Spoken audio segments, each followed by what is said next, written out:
We welcome Congressman Brendan Boyle back to our desk, a Democrat from Philadelphia-based 13th District in Pennsylvania, a member of the House Foreign Affairs Committee. And Congressman, we've talked before when you come on about Russian interference in the 2016 election.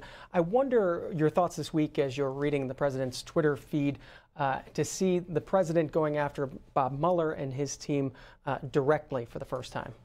You know, what's really, I think, missing from the conversation is nothing is being done to prevent this from happening again in 2018.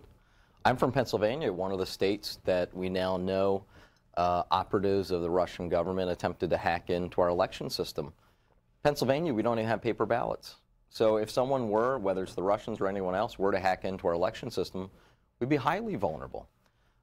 You had the top leadership in both the intelligence side and the defense side testify under oath that the President of the United States still hasn't given them an order to act in order to prevent what happened in 2016 from happening in 2018.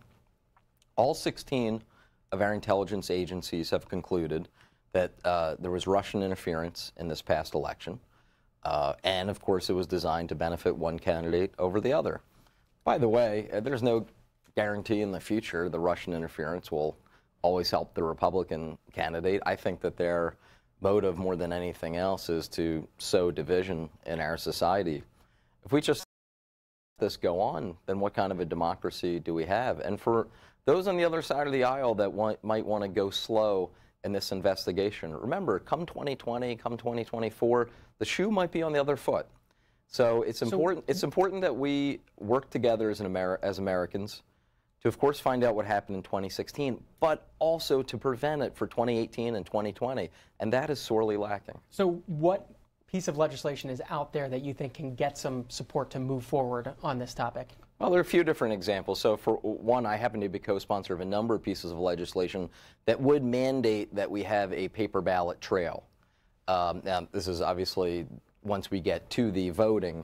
And then there'll be a mandatory audit of a statistically significant sample after the election to make sure the electronic results match with the paper record, something to the effect of 2 or 3%.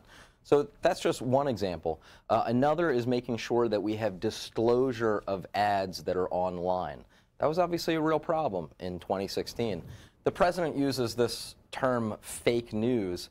What the term actually was invented to describe was what was happening in Eastern Europe and Russia, where you had whole office buildings such as the one we're in now filled with people who were going on and spreading supposed news stories that actually weren't newspapers at all.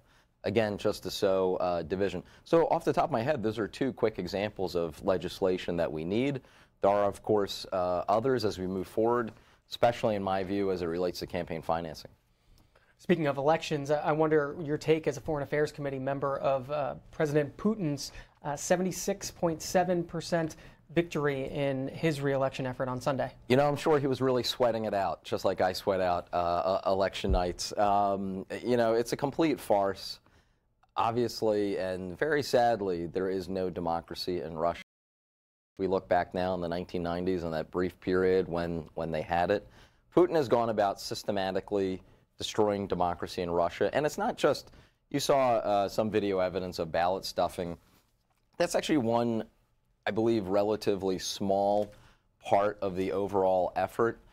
When he took over the independent media and ended independent media in Russia, that has had a dramatic effect. The fact that he wouldn't allow to run the person who would have been his strongest competitor. So all of these things combined to ensure that he was, of course, going to win. He certainly could have won by a higher margin if he wanted to, but wanted to at least make it look like a plausible margin, I assume. And you know, the reality is that, unfortunately, we're going to be dealing with the problem that is Putin for quite a while. What about the people who will be dealing with that problem? What do you make of the shakeup in the president's national security team, in his Secretary of State, the firing of Rex Tillerson last week? From day one, from January 20th last year, it's been mass confusion in this White House. And you talk to people around town here who've been here for a while. They've never seen anything like it, whether a Democratic administration or a Republican administration. We've never had such turnover in the first year of a presidency. It's constant chaos. And you mentioned I serve on the Foreign Affairs Committee. at the State Department, we still have the majority of senior level positions unfilled. The president was rolling out a new proposal with respect to the Middle East some months ago about recognizing Jerusalem. In a number of these countries, we didn't even have ambassadors on the ground to explain this position. So unfortunately, the firing of the Secretary of State and the humiliating way, by the way, in which it was done, is just the latest in a continuation of chaos that started last January. Congressman Brendan Boyle with us until 9 o'clock this morning. Phones are open if you want to join the conversation. 202-748-8000 for Democrats, 202-748-8001 for Republicans. Independents, it's 202-748-8002. You can start calling in now. Congressman, as I get your take on whether we're going to see another government shutdown come Friday. Yes. No one wants that. I would be very, very surprised if we had another government shutdown. While never say never, that said, I think that it is highly unlikely. What's a deal breaker for you if it were included in the omnibus? I don't want to negotiate here or go into hypotheticals. We can talk about any specific issue or area, but I don't believe in boxing oneself in until you see where the negotiations are going. What if there's funding for the wall in this? Well, you would have to look at everything else, but I have not been a supporter of funding the wall. It's a complete waste of money. It is not popularly supported by the American people. And the reality is, and I believe that we desperately need border security, don't get me wrong. We do have an issue with drugs coming over our southern border, and then there always is the national security consideration that if ISIS or Al-Qaeda or some other terrorist group were to have someone infiltrate our country through a porous border. That said, let's not forget, a lot of this talk about the border that started within the Republican presidential campaign's primary campaign at Trump rallies is really about xenophobia. It's really about what President Trump said in his very campaign opening speech, accusing Mexicans of being rapists and murderers. That is disgusting sort of language and rhetoric. The president has extended similar language to other immigrant groups. I happen to be the son of an immigrant myself. We're a nation of immigrants. So when we talk about the border wall, let's remember it's not just about the brick and mortar. For President Trump and some of his supporters, it's really for closing this country off to immigration, especially from our south. Tucker, Georgia is up first. Jim is a Democrat. Good morning. Good morning, Congressman.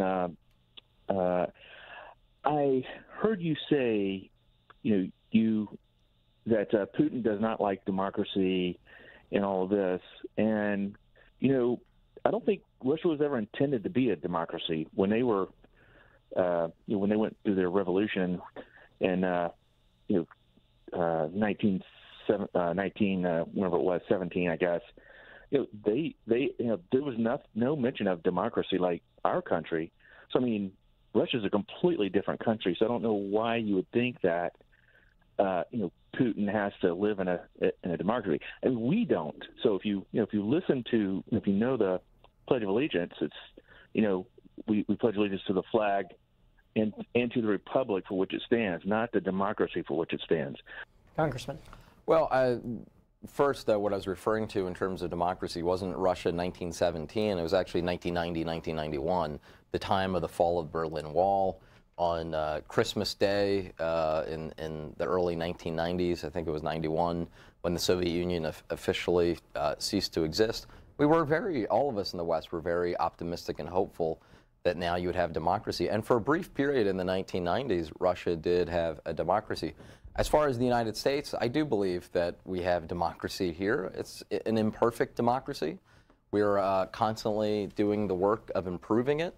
Yes, we do have a small r Republican form of government,